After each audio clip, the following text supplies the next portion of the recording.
2 Chronicles Chapter 34. Josiah was 8 years old when he became king, and he reigned in Jerusalem 31 years.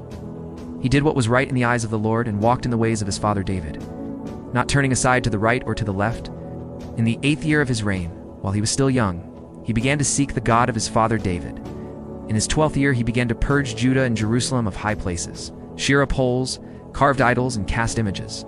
Under his direction the altars of the Baals were torn down. He cut to pieces the incense altars that were above them, and smashed the Asherah poles, the idols, and the images. These he broke to pieces and scattered over the graves of those who had sacrificed to them. He burned the bones of the priests on their altars, and so he purged Judah and Jerusalem.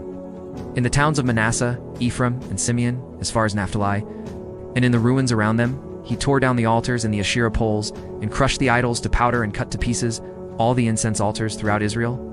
Then he went back to Jerusalem. In the 18th year of Josiah's reign, to purify the land and the temple, he sent Shaphan, son of Azaliah and Maaseiah, the ruler of the city, with Joah son of Joahaz, the recorder, to repair the temple of the Lord his God.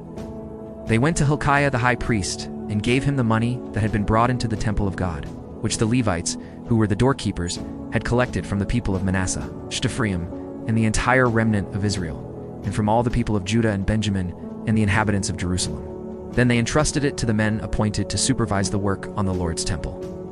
These men paid the workers who repaired and restored the temple. They also gave money to the carpenters and builders to purchase dressed stone, timber for joists and beams for the buildings that the kings of Judah had allowed to fall into ruin. The men did the work faithfully. Over them to direct them were Jahath and Obadiah.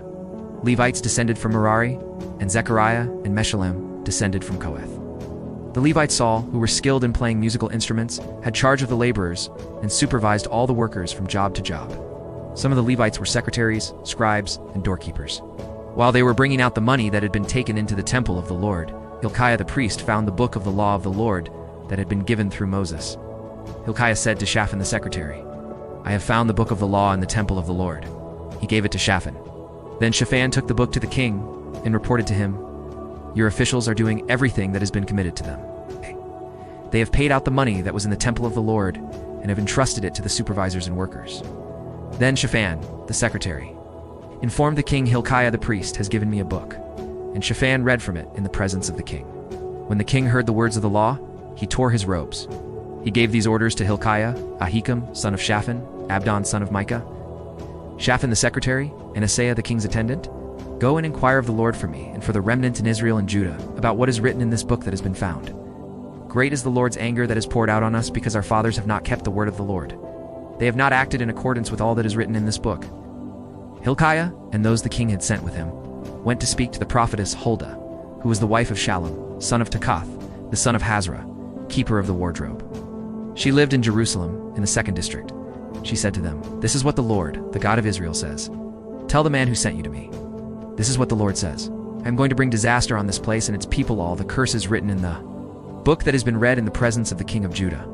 Because they have forsaken me and burned incense to other gods, and provoked me to anger by all that their hands have made. My anger will be poured out on this place and will not be quenched. Tell the king of Judah, who sent you to inquire of the Lord. This is what the Lord, the God of Israel, says concerning the words you heard, because your heart was responsive and you humbled yourself before God when you heard what he spoke against this place and its people, and because you humbled yourself before me, and tore your robes, and wept in my presence. I have heard you, declares the Lord. Now I will gather you to your fathers, and you will be buried in peace. Your eyes will not see all the disaster I am going to bring on this place and on those who live here." So they took her answer back to the king. Then the king called together all the elders of Judah and Jerusalem. He went up to the temple of the Lord with the men of Judah, the people of Jerusalem, the priests and the Levites, the people from the least to the greatest. He read in their hearing all the words of the book of the covenant, which had been found in the temple of the Lord. The king stood by his pillar and renewed the covenant in the presence of the Lord, to follow the Lord and keep his commands, regulations and decrees with all his heart and all his soul, and to obey the words of the covenant written in this book. Then he had everyone in Jerusalem and Benjamin pledge themselves to it. The people of Jerusalem did this in accordance with the covenant of God, the God of their fathers. Josiah removed all the detestable idols from all the territory belonging to the Israelites. And he had all who were present in Israel serve the Lord their God. As long as he lived, they did not fail to follow the Lord, the God of their fathers.